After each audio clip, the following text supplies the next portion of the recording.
மனிதன் ஜெயிக்காத ஒரு விஷயம் மரணம் மட்டும்தான். ஒரு பிறந்த நாள் கூட்டத்தின் நீளம் அவன் பெற்ற அங்கீகாரத்தை சொல்லும். ஒரு இறந்த நாள் கூட்டத்தின் நீளம் அவன் வாழ்ந்த வாழ்க்கையை சொல்லும். வாழ்க்கை தத்துவம் கடவுளுக்கு புரிந்தது. வாழ்க்கை தத்துவம் கடவுளுக்கு புரிந்தது. இருக்கின்ற பொழுது இல்லாத மரியாதை இல்லாத போது இருக்கிறது. மயானம் வந்தது. மயானம் வந்தது, நல்லா கவனிங்க. நேற்றைய சவத்தை நாளைய சவங்கள் சுமந்து சென்றன.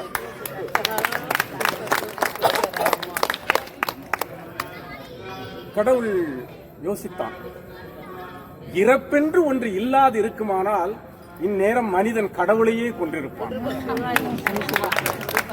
பாவம், ஆடிய மனிதர்கள் உறங்குவதற்கு செய்த ஆடாத தொட்டில்தானே மயானம். அந்த வேலை முடிந்து சென்றது கூட்டம். இது ஆறறிவு ஓய்ந்து அடங்குகிற ஆட்டம். கடவுள் யோசித்தான், உயர்ந்த ஜாதியினருக்கும் தாழ்ந்த வகுப்பினருக்கும் தனித்தனியே மயானங்கள். மதங்கள் ரீதியில் மயானத்தில் பிரிவுகள். சாம்பல் மேட்டில் கூட சன்மார்க்க பிரச்சனைகள். என்ன மனிதன் இவன், என்ன மனிதன் இவன்? அரைஞான கயிறை அறுத்துக் கொள்ளும் வேளையிலும் அடங்க மறுக்கிறானே இந்த மனிதன். அங்கிருந்து கிளம்ப புறப்பட்டான். ஆவிகள் சில அவனை அடையாளம் கண்டு கொண்டன. ஆண்டவனை அடையாளம் கண்டு கொண்டன. யார் நீ என்றான் இறைவன். நேற்று வரை நான் முதலாளி, இன்று என் விலை எனக்கே தெரியவில்லை. 80 வயதில் எனக்கு இந்த இடம் தேவைதானா என்றது ஒரு ஆவி.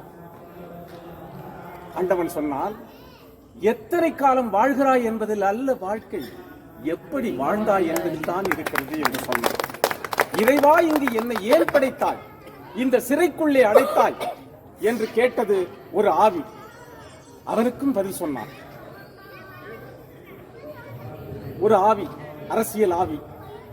ஆண்டவா, இங்கு இடைத்தேர்தலே வராதா என்றது அந்த ஆவி. இன்னும் நீ திருந்தவே இல்லையா என்றால் ஒரே அழுகை சத்தம். இதுதான் எங்களுக்கு முக்கியமான, நமக்கு தேவையான கவிதை. நமக்குன்னா நாங்க எங்க சொல்றது கட்சிக்காரன்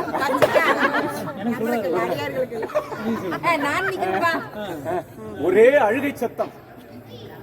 பெண்ணாக பிறந்தது போதுமடா சாமி என்றது ஒரு ஆவி. ஆண்டவன் அருகில் வந்து காதோறும் சொன்னான், ஆணாக பிறந்து பார், அதை விட கஷ்டம்.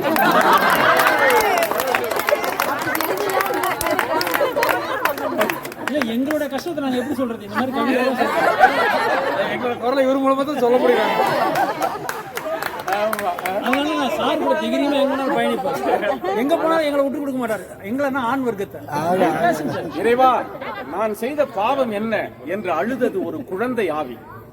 பாவிகள் நிறைந்த உலகத்தில் பிறந்ததுதானடா நீ செய்த பாவம் என்றான் ஆண்டவர். சரி, நல்லவர்களை எல்லாம் சீக்கிரம் அழைத்துக் கொள்ளுகிறாய், கெட்டவர்களை நீண்ட நாள் வாழ வைக்கிறாயே, இது என்ன உன்னுடைய நீதி என்றான். நல்லவர்களை விட்டு வைத்தால் அவர்களும் கெட்டவர்களாகிவிட்டார்கள்.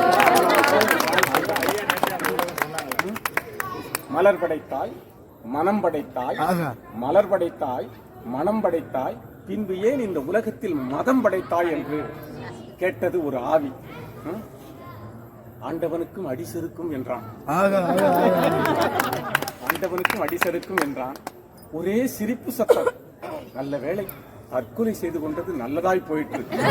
ரொம்ப மோசமடா சாமி என்றது அந்த ஆவி. கோழைகளோடு நான் பேசுவதில்லை என்றான் கடவுள். அது சரி, எல்லா உயிர்களும் பிறக்கின்றன, இறக்கின்றன. உனக்கு மட்டும் சாவே கிடையாதா என்றது ஒரு ஆவி. யார் சொன்னது? எனக்கும் மரணம் உண்டு, எனக்கும் மரணம் உண்டு. மடலைகள் சிரிக்கும் பொழுது நான் பிறக்கிறேன், மனிதர்கள் இது போல செய்யும் பொழுதெல்லாம் நான் ஒவ்வொரு கணமும் இறக்கிறேன் என்றான். ஆவிகளோடு பேசியதில் 1000 அர்த்தங்களை கண்டுகொண்ட ஆண்டவன் அங்கிருந்து மனிதர்கள் என்ற போர்வையில் நடமாடுகின்ற விலங்குகளிடமிருந்து விடைபெற்று சென்றான். இதுதான் அந்த கவிதையினுடைய சாரம். இது எதிராக மடலைகள் சிரிக்கும் பொழுது நான் பிறக்கிறேன் என்று சொன்னான். மடலை என்ன செய்யும்?